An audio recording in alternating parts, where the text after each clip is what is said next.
কারোর পুষ মাস আর কারোর সর্বনাশ। হ্যালো ভিউয়ার্স, আসসালামু আলাইকুম। স্টারডে ফাইনাল ম্যাচ তো আপনারা দেখে ফেলাইছেন বিপিএল 2026-এর। ঠিক আছে, রাজশাহী ওয়ারিয়ার্স চিটাগাঙ্গের ম্যাচ। ঠিক আছে, চিটাগাঙ্গে হারাচ্ছে 63 রানে। আমি এই কথাটা কেন বলতেছি যে কারোর পুষ মাস কারোর সর্বনাশ, কারণ খালি একটা মকিদুলের এক ক্যাচের জন্য, এক ক্যাচ ম্যাচ তো ম্যাচ ম্যাচ শেষ। একটা ক্যাচ মিস করেছে, সেই ক্যাচে তানজিম তামিমের, ঠিক আছে, সেই সময় 34 বলে 54 রান করে ব্যাট করতেছে, কেন উইলিয়ামসন তার সাথে আছে। আর সেই সময় আমির জামাল বল করতে আছে লেগ সাইড, ভাই হিজি ক্যাচ। ক্যাচটা যদি শুধু খালি মকিদুল ক্যাচটা ধরে বসে তো জীবনও 174 রান টার্গেট দিতে পারে না। 174 রান টার্গেট দিতে পারে না রাজশাহী। তো 150-র মধ্যে থাকলে ম্যাচটা ফাইটিং করতে পারতো, ঠিক আছে, চিটাগাং।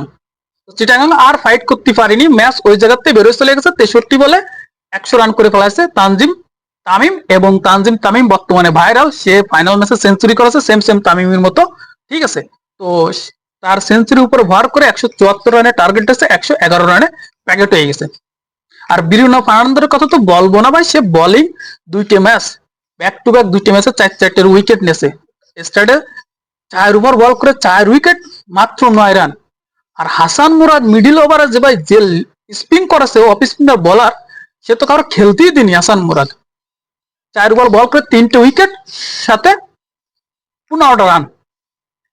মানে নাজমুল হোসেনের ক্যাপ্টেন্সি এত সুন্দরভাবে করেছে।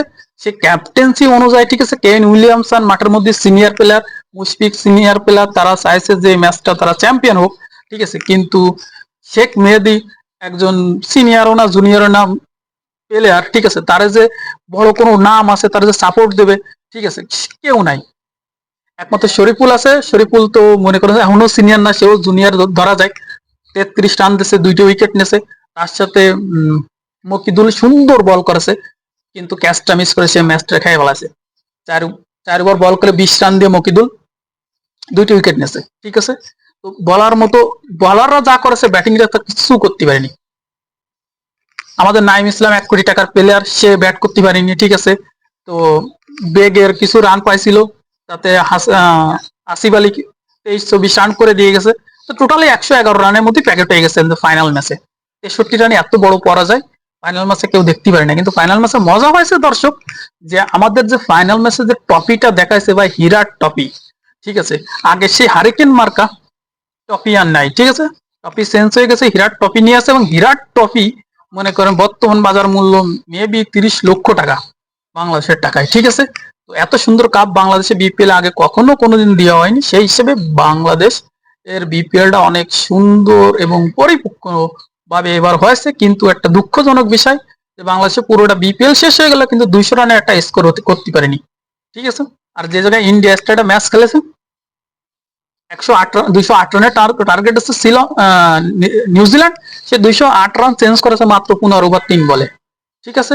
তো আমাদের অবস্থা কত করুণীয় আর শোচনীয় আমরা নিজেরাই বুঝতে পারতেছি। ছেলেরা পারফর্ম করেছে, সবচেয়ে বেশি উইকেট নেছে হচ্ছে শরীফুল, তার 13 ম্যাচে মনে হয়